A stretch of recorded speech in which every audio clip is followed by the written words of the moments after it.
The council chamber fell silent as the hologram flickered to life. HFY stood with her hands clasped behind her back, watching the images that made even hardened diplomats look away. Cities burning, ships falling from the sky like dying birds, millions of bodies scattered across what used to be gardens and parks. The High Regent's voice cracked as he spoke. His 6 arms trembled and his usually proud crest lay flat against his skull. "We beg you, all of you, please, they're coming for our last worlds. We have nothing left to fight with." Around the circular chamber, representatives from 47 species sat in their designated sections. Most looked down at their displays. Some whispered to their aides. No one moved to help. HFY had been Earth's ambassador to the Galactic Coalition for 3 years. She knew how these meetings went. Everyone talked about unity and cooperation until real danger appeared. Then they all found reasons to stay home. "The swarm doesn't negotiate," the regent continued. His translator unit struggled to keep up with his rapid speech. "They don't take prisoners, they consume everything, every person, every animal, every plant. They leave nothing but empty rocks behind." A representative, its blue crystalline body chiming softly, finally spoke. "The swarm has destroyed species older than most of our civilizations. What makes you think we can stop them?" "Someone has to try," the regent's voice rose to a shout. "My people are dying, my children are dying. In 3 cycles, maybe 4, there will be no left in this galaxy." Silence again. HFY counted to 10 in her head. She had expected this. The coalition was good at throwing parties and signing trade agreements. When faced with real monsters, they scattered. "Humanity will respond," she said quietly. Every head in the chamber turned toward her. The regent's eyes widened, hope flickering across his face. "Ambassador," the coalition speaker said, his tentacles writhing in confusion. "Your species has been part of this coalition for only 30 years. You have 17 colony worlds. The Empire has had over 200. If they cannot stop the swarm, how could you?" HFY smiled. It wasn't a warm smile. "Because we're very good at killing things that need to die." The chamber erupted in conversation. Some species laughed. Others looked offended. The representative chimed loudly. "The humans think they're warriors. You barely survived your first contact with and they were just pirates." "We survived," HFY said. "They didn't." That was true. The raiding fleet that attacked Earth's 3rd colony had expected easy prey. They found humans who turned civilian mining ships into weapons, who set traps in asteroid fields, who fought with a desperation that shocked veteran raiders. When it ended, every ship was either destroyed or captured. "The swarm is not pirates," someone said from across the chamber. "No," HFY agreed. "They're worse, which is why we'll send our worst." She activated her communicator. The hologram in the center of the room shifted, showing a stark white room on Earth. Admiral Woojin Park appeared, his gray hair cut military short, his face carved from stone. "Ambassador," he said simply. "Admiral Park, you're authorized for Protocol Omega. The Coalition has formally requested human intervention against the swarm." The Admiral's expression didn't change, but something flickered in his eyes. "Understood. How long do they have?" The regent leaned forward. 3 cycles, maybe 4. The swarm is consolidating around our core worlds now." "We'll be there in 2 cycles, Park said. "Tell your people to evacuate any civilians they can. Anyone who stays should find somewhere deep to hide." "You can't possibly reach our territory in 2 cycles, the regent said. "It takes 6 cycles at maximum speed." Park's mouth twitched, almost a smile. "We're not bringing our slow ships," he looked at HFY. "The Special Response Division is already mobilizing. We'll deploy from Station 7. Several representatives gasped. Station 7 was Earth's darkest secret, a military installation that officially didn't exist. Intelligence reports suggested it housed weapons the humans refused to discuss. Admiral, I said, they have consumed 17 species. What makes you think you can succeed where so many have failed? Park was quiet for a moment. When he spoke, his voice was calm and cold. Because those 17 species fought to survive, we fight to win. There's a difference. The hologram disappeared. Haywan turned back to face the chamber. The Special Response Division will handle the swarm. We'll coordinate with any coalition forces that want to help, but we don't need them. What is this Special Response Division? The speaker asked. Haywan had been dreading that question. How do you explain humanity's monsters to species that barely understood human warfare? Most coalition members fought with honor and rules. They had ceremonies and protocols. They believed in fair combat. Humans had learned long ago that when facing real evil, honor gets you killed. They're specialists, she said carefully, experts in unconventional warfare. Unconventional how? You'll see. Haywan gathered her things. High Regent, my government will send you detailed evacuation protocols within the hour. Follow them exactly. And Regent. Yes, Ambassador. Your people asked for mercy. We're going to give the swarm something very different. Back in her private office, Haywan pulled up the personnel files for the Special Response Division. Faces appeared on her screen. Colonel Ho Song, who had fought in the Martian underground wars. Captain Won Lee, whose psychological warfare tactics were classified at the highest levels. Dr. Mi Sun, who smiled when she talked about her research into neurological warfare. These weren't heroes from Earth stories. They were the people Earth sent when it needed nightmares made real. Her assistant, Dr. Na, entered without knocking. The young looked troubled. Ambassador, I've been reading about they don't feel fear or pain the way individuals do. I know. Then how can psychological warfare work against them? Haywan closed the files. Doctor, what makes you think humans haven't figured out how to terrify a? That's not possible. Fear requires individual consciousness. The swarm is millions of bodies sharing one mind. Which means, Haywan said quietly, that when we make one part of it afraid, the whole thing feels it. Every single body, all at once. Na sat down slowly. That's brilliant and horrifying. That's humanity. Haywan looked out the window at the stars beyond. Somewhere out there, the swarm was celebrating its victories, confident in its power. It had never met a species like humanity.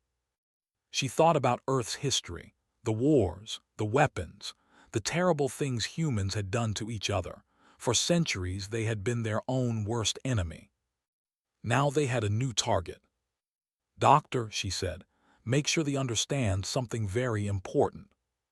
What's that? They asked us for mercy.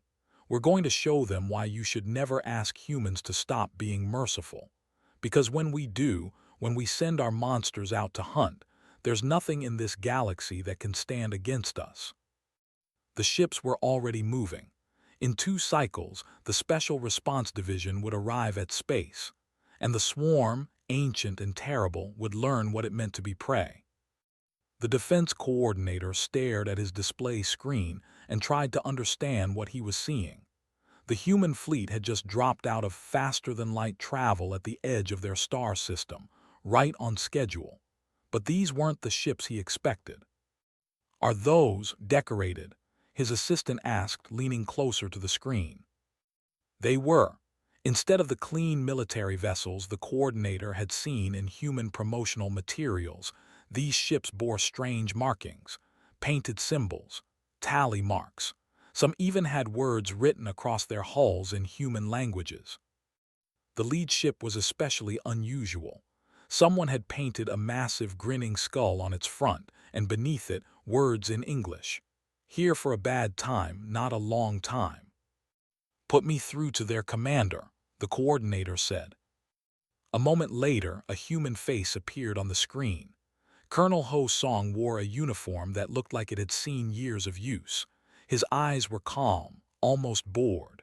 Behind him, the coordinator could see other humans moving around, checking equipment. One of them was laughing at something. Laughing, with a massive alien invasion force 3 days away. "Colonel Song," the coordinator said, trying to keep his voice steady. "We're grateful for your arrival. When will the main fleet join you?" "This is the main fleet," Ho said. The coordinator looked at his count. 47 ships. The humans had sent 47 ships to fight a swarm that had destroyed entire star systems. "I don't understand," the coordinator said. "Your government promised a full response." "This is a full response." Ho leaned back in his chair. "We're the Special Response Division. We handle problems that regular military can't solve.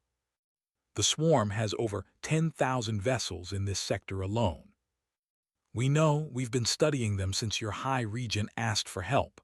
Ho pulled up his own display. "The swarm thinks in patterns. They use overwhelming numbers because it's always worked before. They're predictable." "Predictable?" The coordinator's crest rose in frustration. "They've consumed 17 species. They're anything but predictable." "To you maybe, to us they're following a very simple playbook." Ho looked at something off-screen. "Captain Lee, are we ready for the welcome party?" Another human appeared in the frame. Captain 1 Lee had short dark hair and a smile that made the coordinator uncomfortable. "All set, Colonel. They should detect our probe in about 30 minutes. "Good, let's see how they react." The coordinator wanted to ask what they meant, but the transmission ended. He turned to his assistant. "Get me Ambassador. I need to know what these humans are really planning." 3 star systems away, the swarm detected something unusual. A small human probe had entered their territory, broadcasting loudly on all frequencies. The swarm's collective consciousness focused on this curiosity. The probe wasn't hiding. It was practically announcing its presence. This was unusual behavior for prey species. Normally, they tried to hide or run. The swarm sent 300 ships to investigate and destroy the probe. This was how they always responded to intrusions. Overwhelming force. Simple and effective. Aboard the human command ship, Captain 1 watched the swarm vessels move. 300 ships for one probe, just like we thought. "They can't help themselves," said Dr. Mi-sun, the neurological warfare specialist.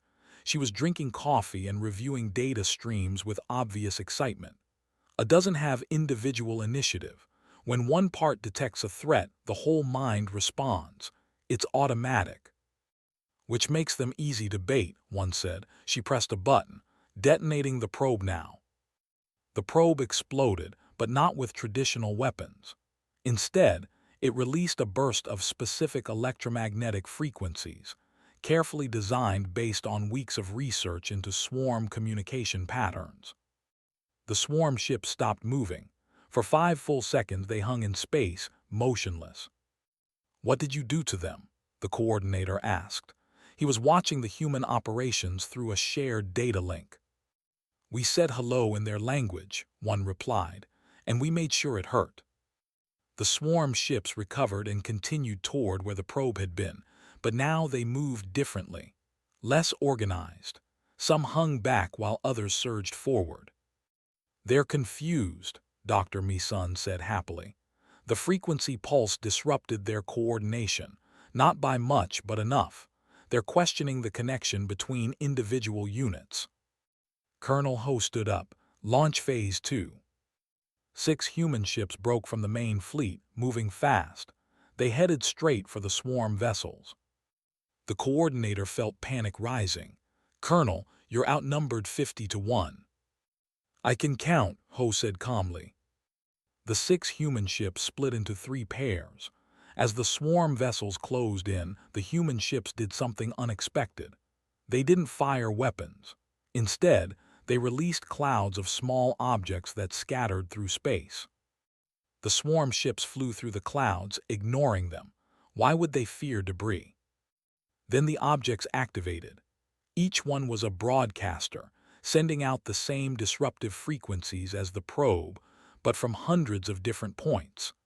The swarm vessels suddenly found themselves surrounded by noise in their own communication spectrum. The fractured ships collided with each other, some fired on their own allies. The perfect coordination the swarm relied on fell apart. The human ships circled back, firing precisely. They didn't target the swarm vessels randomly. They aimed for specific points, the ones Dr. Mi-sun had identified as communication nodes. They're not trying to destroy the ships, the coordinator realized. They're trying to blind the swarm. Exactly, Ho said. Dead ships can't report back. Damaged ships, though. Ships that limp home broken and confused. Those tell the swarm that something is very wrong. Of the 300 swarm vessels, the humans destroyed 40. The rest retreated, their formation broken, their movements erratic. The 6 human ships returned to the fleet without a scratch. Aboard the flagship, Sergeant Nam was laughing. Did you see them scatter, like kids who touched a hot stove? They'll be back, said Lieutenant Nahan, checking her equipment, probably with more ships. Good, said, I'm just getting warmed up. The coordinator contacted the human fleet again. Colonel Song, that was impressive, but the swarm will return with everything they have. We're counting on it, Ho said. Right now, the swarm is confused. They've never encountered resistance like this. They're trying to understand what happened. Understanding won't help them, one added, because we're not going to give them time to adapt. We're going to hit them again, and again, and again. Different tactics each time will make them afraid of every shadow, every signal, every piece of empty space. I can't feel fear, the coordinator protested. Dr. Mi-sun leaned into the frame, still smiling. That's what everyone thinks, but it is just millions of individual brains forced to think as one. What happens when we show those individual parts something their collective consciousness can't explain? What happens when we break the thing that holds them together? She pulled up a display showing scans of the retreating swarm vessels. See these readings. Elevated stress hormones in the biological components, increased electrical activity in their neural linkages. The individual bodies are experiencing something new, something the collective mind doesn't have protocols for. Panic, one said softly. We're teaching how to panic. The coordinator felt a chill run through his body. These humans weren't soldiers in the traditional sense. They were scientists who had weaponized psychology itself. How many of you are there? He asked quietly. In the Special Response Division, about 12,000, Ho said. We're small, specialized. We don't fight wars the way other species do. How do you fight? Ho's expression didn't change, but something cold entered his eyes. We hunt, and we make sure our prey knows it's being hunted. Fear is a weapon, coordinator, maybe the best weapon, and humans have been scaring each other for. We know every trick, every psychological pressure point, every way to make a mind break. The swarm asked for war, one added. We're going to give them nightmares. The coordinator closed the communication link and sat back in his chair. His assistant looked at him with wide eyes. Sir, are we safe? The coordinator thought about the grinning skulls painted on the human ships, the laughter he'd heard in the background, the casual way these humans discussed breaking minds and spreading fear. I don't know, he said honestly, but I'm very glad they're on our side. Dr. Na watched the tactical display from the observation deck of the command station and tried not to be sick. What the humans were doing wasn't just warfare. It was something darker. They've been chasing that swarm fleet for 6 hours straight, the tactical officer said. His voice shook. The swarm keeps trying to break off. The humans won't let them. On the display, a group of swarm vessels fled through an asteroid field. Behind them, 5 human ships followed at a steady pace. Not rushing, not falling behind, just following. Why don't they attack? Na asked. Watch, the officer said. One of the swarm ships slowed down, turning to fire on the pursuing humans. The human ships scattered, avoiding the blast easily. then regrouped and continued their pursuit. They didn't return fire. They're not trying to destroy them, Na realized. They're exhausting them. Humans call it persistence hunting, said a voice behind her. Dr. Mi-sun had entered the observation deck, carrying her ever-present coffee. It's how your ancestors hunted on Earth, Doctor. You'd pick a prey animal and just follow it for hours, sometimes days. The animal would run and hide until it was too tired to run anymore. Then you'd walk up and kill it. Na stared at her. That's barbaric. That's effective. Mi-sun pulled up additional data on a side screen. The swarm has never encountered this before. Every species they've fought either stood and died or ran away completely. But humans, we follow, we track, we never stop. On the display, the swarm ships finally ran out of energy. They drifted in space, their weapons depleted, their engines cooling. The human ships moved in and destroyed them methodically. They didn't even get to fight back, the officer whispered. That's the point, Mi-sun said cheerfully. We're showing the swarm that fighting is pointless, running is pointless, nothing they do matters, we'll just keep coming. Elsewhere in the system, Captain 1 Lee stood in the communications room of her ship, surrounded by screens showing different swarm formations. Her team was implementing what they called Protocol Uncanny Valley. Are we ready? She asked. Communications Specialist Corporal Youngshin nodded. Ready, Captain. All broadcasts prepared. Launch them. Across the battlefield, hundreds of small drones activated. Each one began broadcasting signals identical to swarm communication patterns, but the content of the messages was different, confusing, wrong. To the swarm's collective consciousness, it suddenly seemed like parts of itself were saying things that didn't make sense, commands that contradicted each other, reports of enemies that didn't exist, warnings about threats that couldn't be real. It depends on perfect communication. When that communication becomes unreliable, the mind fractures. Swarm Fleet Delta 7 is breaking formation, Young reported. They're attacking Fleet Delta 9. Delta 9 is returning fire, another technician added. One watched the chaos unfold. They're fighting themselves. Excellent. Increase the confusion broadcasts by 20%. Captain, isn't this, Young paused, isn't this cruel? One turned to look at him. Her expression was calm, almost kind. Corporal, the swarm has consumed 17 species, billions of individuals. They eat children. They destroy entire worlds. Tell me, how much mercy do they deserve? Young had no answer. On the colony world of 9, the ground battle was equally disturbing to watch. The swarm had landed forces on the planet's surface, burrowing into abandoned cities. They expected the humans to try to dig them out. Instead, Lieutenant Nahan volunteered for something no one else would consider. You want to let them capture you? Colonel Ho asked, frowning. It's the fastest way to get inside their ship, Na said. She was calm, like she was discussing dinner plans. Once I'm aboard, I can deploy the payload. The payload could kill you. It won't, probably, Na smiled. Sir, I've studied the swarm's capture procedures. They take prisoners to analyze them, figure out how we think.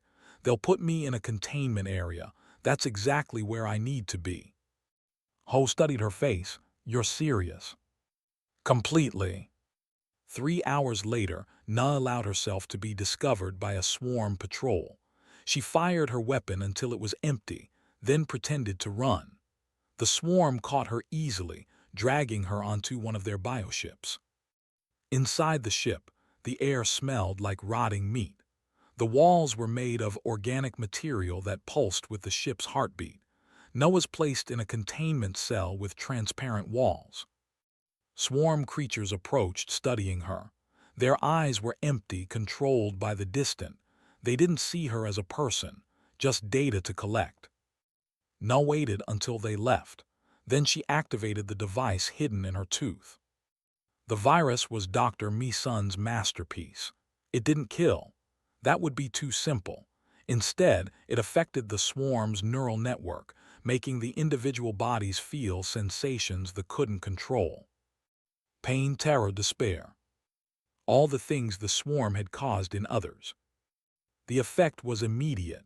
The swarm creatures in the ship began to convulse. Some attacked each other.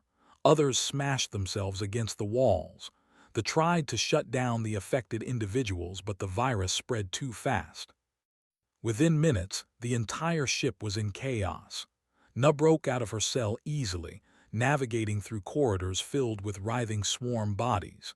She found an escape pod and launched, watching the bioship tear itself apart.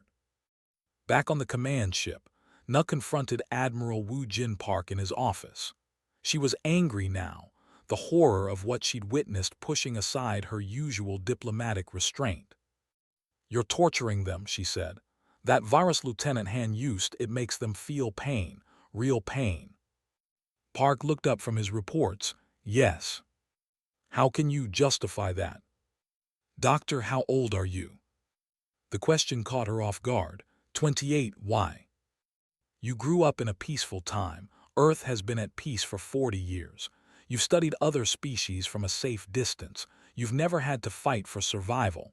Park stood up, walking to the window. "I'm 63. I remember the corporate wars. I remember watching cities burn. I remember what humans do to each other when we're scared."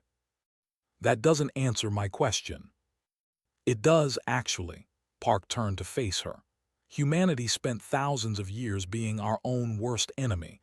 We developed weapons to kill each other, strategies to break each other, ways to make each other suffer.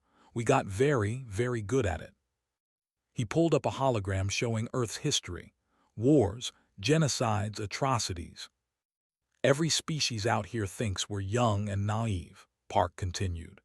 "They think because we're new to space, we don't understand how things work. But the truth is, we understand violence better than almost anyone. We've been practicing on ourselves for." "So you use those skills on the swarm?" "We use those skills to protect people who can't protect themselves." Park's voice hardened. "They asked for mercy. We're showing it. Not to the swarm, they don't deserve mercy, but to the billions of people the swarm would kill if we let them." Na sat down slowly.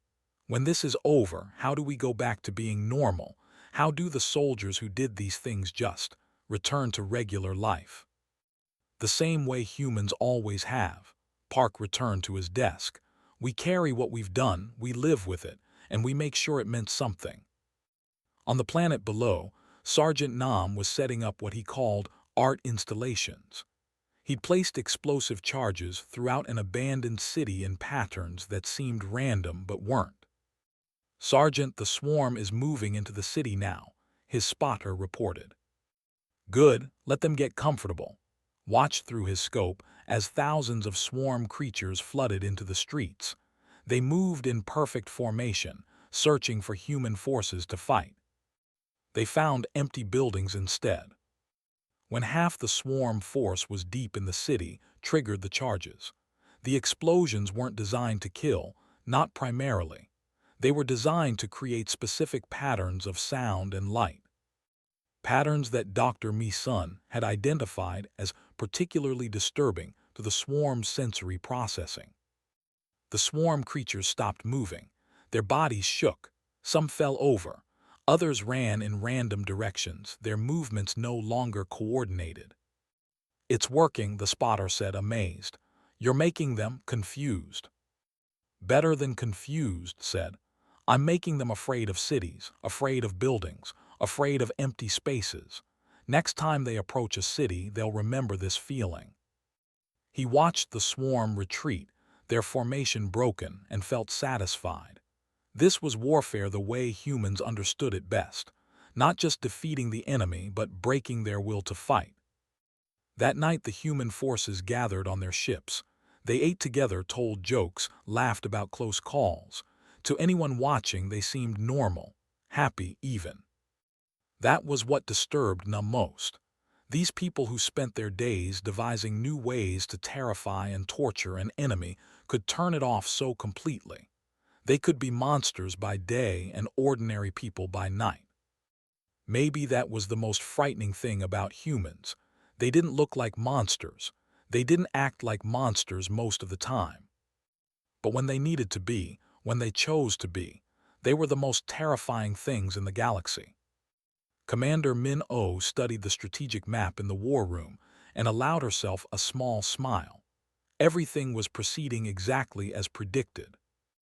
The swarm's main nexus is pulling back forces from 4 systems, her tactical analyst reported. They're consolidating around their central command structure. They're scared, Min said. They've never had to defend before, they don't know how. It had been 3 weeks since the Special Response Division arrived. In that time, the humans hadn't fought a single traditional battle. Instead, they'd conducted thousands of small raids, psychological operations, and what Dr. Mi-sun called fear conditioning exercises. The swarm had lost less than 10% of its total forces, but it had lost something more important: confidence. "Commander, we're receiving a transmission," the communications officer said, surprise clear in her voice. "It's from the swarm. They want to talk." The room went silent. Everyone turned to look at the main screen. The image that appeared was disturbing. It showed a swarm creature, but something was wrong with it. Its movements were jerky, uncertain. When it spoke, using a translator device, its voice fluctuated in pitch. "Human forces, we wish to negotiate." Min kept her expression neutral. "The swarm doesn't negotiate. Your species has existed for over 1,000,000 years. You've never negotiated with anyone. We negotiate now. We will leave this sector. We will leave the systems. We will withdraw our forces." "In exchange for what?" "You stop, you leave us alone." Min looked around the room. Her officers watched her, waiting for her decision.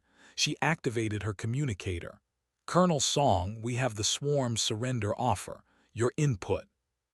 Ho's face appeared on a secondary screen. Behind him, Captain One and Dr. Mi-sun were visible. All 3 looked calm. "Reject it," Ho said simply. The swarm creature on the screen trembled. "We offer peace. We offer withdrawal. What more do you want?" "Justice," one said, stepping into view. "You consumed 17 species, billions of individuals. You ate their children. You destroyed their cultures. And now you want us to just let you leave." "We did not understand. We thought they were food. We see now we were wrong." "You don't see anything," Dr. Mi-sun said, her usual cheerfulness gone. "You're not actually sorry, you're just afraid. There's a difference." The swarm creature's body shook harder. "Please, we will go far away. We will not return." "No," Ho said.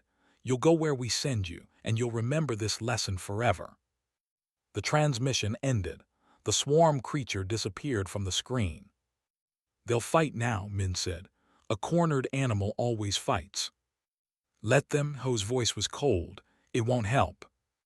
On the planet 9, Sergeant Bin had been in position for 47 hours. She hadn't moved except to breathe. Her rifle was aimed at a single 0.3 kilometers away, the entrance to what intelligence identified as the swarm's primary communication hub for this sector. Other soldiers would have gotten bored or tired or moved to a different position. Bin was patient. Patience was humanity's secret weapon. Finally, her target appeared. A swarm command unit, larger than the others, with specialized sensory organs. It emerged from the hub entrance, surrounded by guards. Bin took a slow breath, let it out, squeezed the trigger. The specialized round traveled 3 kilometers in just under 3 seconds. It hit the command unit's sensory cluster perfectly, destroying it instantly. The guards panicked. They couldn't see where the shot came from. They fired randomly in all directions, hitting nothing. Bin chambered another round and waited.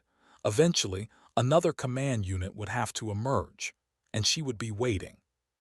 She could wait for days if needed. That's what humans did. In space, the final confrontation was beginning. The swarm had gathered its remaining forces, over 8,000 ships, around its central nexus, a massive organic structure that served as this primary coordination point. The human fleet, still just 47 ships, approached slowly. The coordinator watched from his station, sick with worry. They're going to be destroyed. Even with everything they've done, they can't fight that many ships. Ambassador HFY, observing from Earth, smiled. Watch. The human fleet stopped just outside the swarm's weapon range. They didn't attack. They just sat there waiting. Hours passed. The swarm didn't attack either. They waited, defensive, afraid to make the first move. This is new, an analyst said. The swarm has never hesitated before. They're learning fear, HFY said. Every time they've attacked humans, something bad happened. Now they're afraid to attack, afraid to retreat, afraid to do anything. Finally, the swarm made a decision. Half their fleet, 4,000 ships, launched forward in a massive assault. They would overwhelm the humans with pure numbers. The human ships scattered, moving in patterns that seemed random but weren't. The swarm ships chased them, firing continuously. Then the human ships released their payload. Thousands of small devices, each broadcasting those same disruptive frequencies that had plagued the swarm for weeks. But this time it was different. This time, Dr. Mi-sun had modified the frequencies based on everything they'd learned. The broadcasts didn't just disrupt swarm coordination. They caused pain. Real, physical pain in the biological components of every swarm ship. 4,000 ships suddenly found themselves unable to function. Their crews writhed in agony. Their weapons went silent. Their engines died. The remaining swarm forces, watching from the Nexus, felt it too. Through the connection, they experienced the pain of 4,000 dying ships. And they broke. Ships began to flee in all directions. No coordination, no strategy, just blind panic. Though for the first time in its million-year existence experienced true terror. The human ships didn't pursue all of them. Colonel Ho had been specific about this. Let some escape. Let them spread the message. Commander Min's strategy was working perfectly. The goal wasn't to destroy the swarm completely. The goal was to make them afraid. So afraid that they'd never threaten anyone again. The few hundred swarm ships that escaped scattered to the galactic rim, broadcasting warnings in their wake. Stay away from the humans. They are not prey. They are predators. They hunt for pleasure. They cause pain without mercy. They are monsters. Back at the Nexus, the remaining swarm forces surrendered completely. They powered down their weapons. They opened their ships to boarding parties. They had no fight left in them. Dr. Mi-sun led a research team onto the main Nexus structure. What she found fascinated her. The biological components were in shock. The neural pathways showed patterns she'd never seen before, something like trauma. "Can I have PTSD?" her assistant asked. "Apparently yes," Mi-sun said, taking samples. "They'll remember this forever. Every part of them will carry this memory." On 9, Sergeant Bin finally stood up after holding her position for 73 hours. Her mission was complete. The swarm communication hub was destroyed, and the swarm forces on the planet were surrendering. She stretched, drank some water, and started the long walk back to base. Another job done, nothing special, just what humans did when they needed to. Admiral Park received the final reports in his quarters. The swarm was broken. The systems were secured. Human casualties had been minimal, 37 wounded, 5 killed. Compared to the swarm's losses, it was nothing. But Park didn't feel victorious. He felt tired. Dr. Nuff found him there, staring out at the stars. "We won," she said. "We did. You don't seem happy about it." Park turned to look at her. "Doctor, do you know what we just did? We took a species that had existed for 1,000,000 years and broke them so thoroughly they'll never recover. We weaponized fear itself. We made torture into a science. They deserved it. Maybe, probably, but that doesn't change what we became to do it." Park looked back at the stars. Every species in this galaxy is going to remember this. They're going to remember that when humans stop being nice, we become something terrifying. Is that a bad thing? I don't know yet, Park said honestly. Ask me in 100 years. Below them on the home world, crowds gathered in the streets to celebrate. They were saved. The swarm was defeated. Humanity had kept its promise. But some of the who had watched the humans work, who had seen what they did to achieve victory, felt a different emotion alongside their gratitude. They felt relief that humanity was on their side. And underneath that relief, very quietly, they felt the first stirrings of fear. 6 months after the swarm's defeat, the Galactic Coalition held its most important ceremony in 300 years. The Grand Hall on the Coalition home world was filled with representatives from every member species, all gathered to formally honor the human response. Ambassador HFY stood at the speaker's podium looking out at the assembled crowd. She could see gratitude in some faces, wonder in others, and in a few, poorly hidden fear. The coalition speaker, his tentacles draped in ceremonial fabric, approached the podium. Ambassador, on behalf of all member species, we thank humanity for your courage and sacrifice. You saved the people and showed us all what true heroism looks like. HFY accepted the commendation crystal, a traditional coalition honor. Then she did something unexpected. She set it down on the podium and looked directly at the assembled representatives.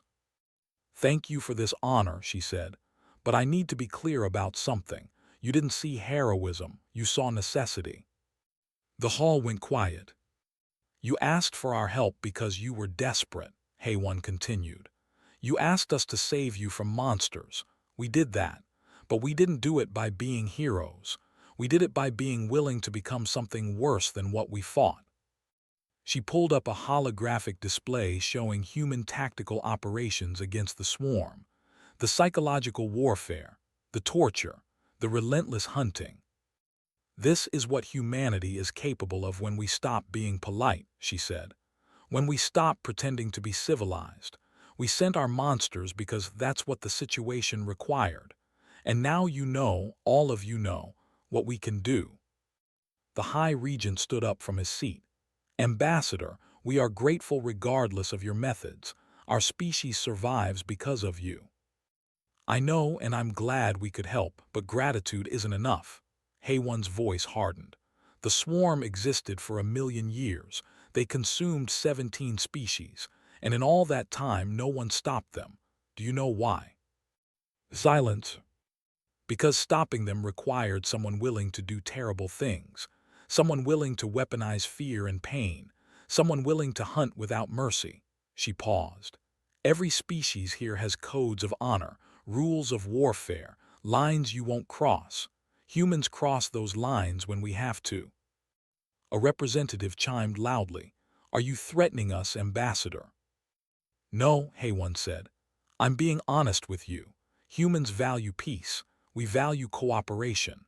We want to be good neighbors and allies. But if you threaten us or threaten those under our protection, we will respond the same way we responded to the swarm. She looked around the hall, meeting eyes with as many representatives as she could. We're giving you a choice. Work with us in peace. Trade with us. Share knowledge with us. Be our friends. Or make us your enemy and learn why the swarm is now scattered and broken across the galactic rim, screaming warnings about humanity to anyone who will listen. The coalition speaker's tentacles writhed nervously. Ambassador, this is highly unusual. Everything about humanity is unusual, HFY interrupted. We're the youngest species here. We have the smallest territory, but we have something no one else has. She smiled, but it wasn't a warm smile. We have the willingness to be monsters when the situation demands it. Remember that. She left the podium and walked out of the hall. Behind her, the representative sat in stunned silence. Back on Earth, Colonel Ho Song stood in front of 300 new recruits at the War College. They were young, eager, fresh from basic training. They thought they understood warfare. You're here because you think you want to join the Special Response Division, he said, packing in front of them. Some of you saw the news coverage of the swarm operation. You saw the victory parades. You saw the medals. You think it was glorious. He stopped packing and turned to face them directly. It wasn't. What we did out there was necessary, but it wasn't glorious. We broke an enemy by making them afraid. We used psychological torture as a weapon. We hunted them until they begged for mercy, then hunted them some more. A recruit raised her hand. Sir, they deserved it. They killed billions. Maybe they did, Ho said. But that doesn't change what we became to stop them. It doesn't erase the screams of swarm creatures dying in pain. It doesn't undo the terror we deliberately caused. He pulled up a hologram showing mission footage. The recruits watched, their expressions changing from excitement to horror as they saw what human warfare really looked like when all restrictions were removed. If you join the SRD, you need to understand something, Ho continued. We don't fight because we love violence. We fight because sometimes violence is the only language certain enemies understand. We become monsters because sometimes that's what the galaxy needs. He dismissed the recruits, watching them file out quietly, no longer quite so eager. Captain 1, Lee had taken a new position as head of the Conflict Resolution Department. The name was ironic, and she appreciated that. Her job was to help prevent conflicts before they required the kind of intervention the swarm had needed. She sat in her office, reviewing reports from across the galaxy. 3 minor disputes between coalition species, 2 trade disagreements, 1 territorial claim that was getting heated. All of them had suddenly become more interested in peaceful resolution after the swarm operation. Fear is a wonderful motivator, she said to her assistant, Corporal Youngshin. Is that a good thing? Young asked. He'd been quieter since returning from the swarm operation, less certain about things. It's a thing, one said. Good or bad depends on what we do with it.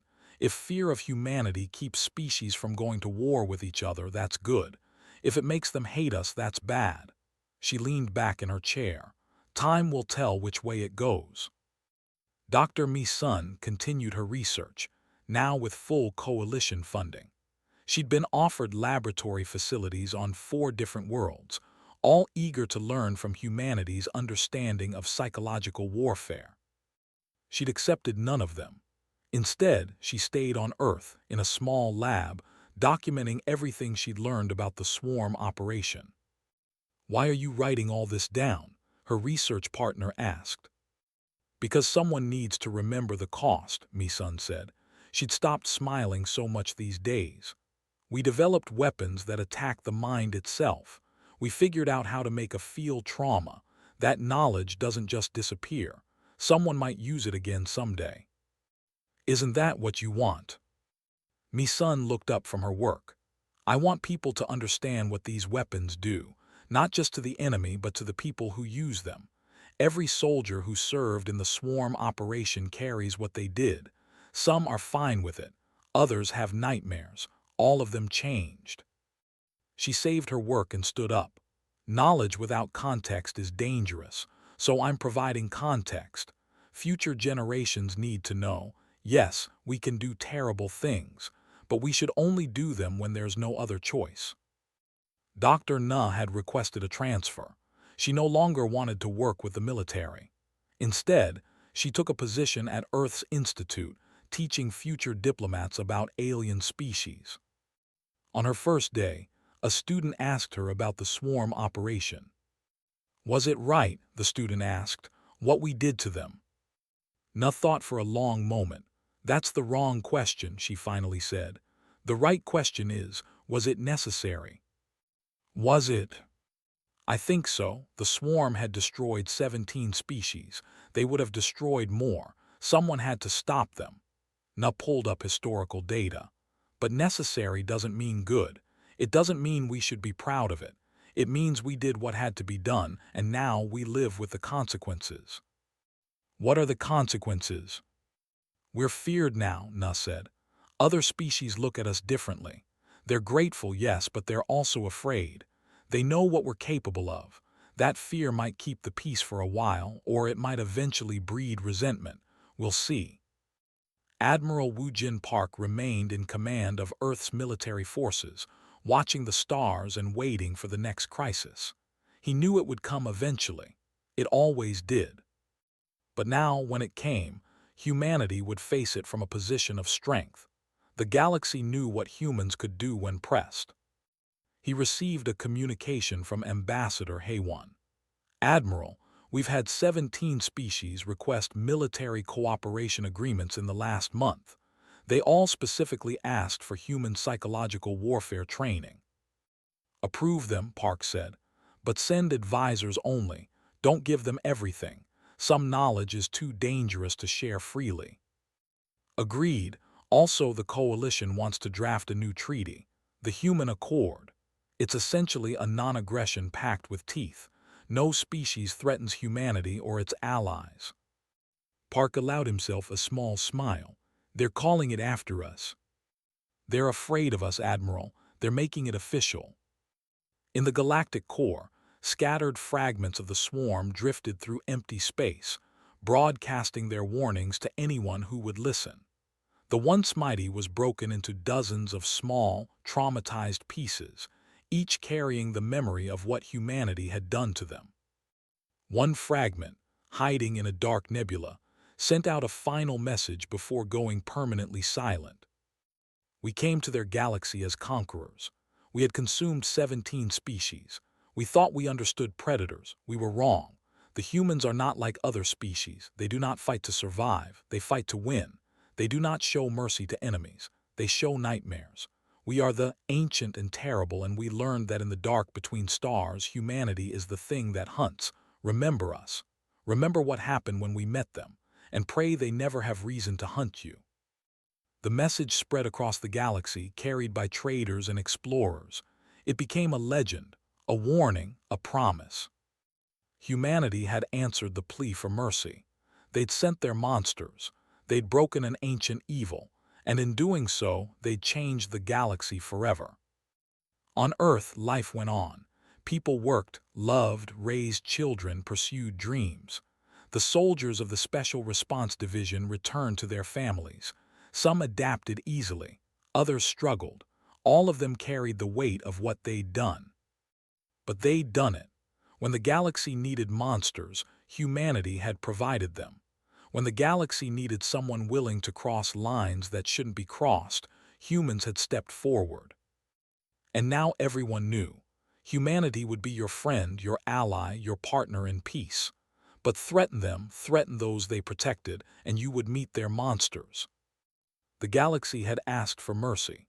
Humanity showed the swarm what happened when humans stopped being merciful. It was a lesson the galaxy would never forget.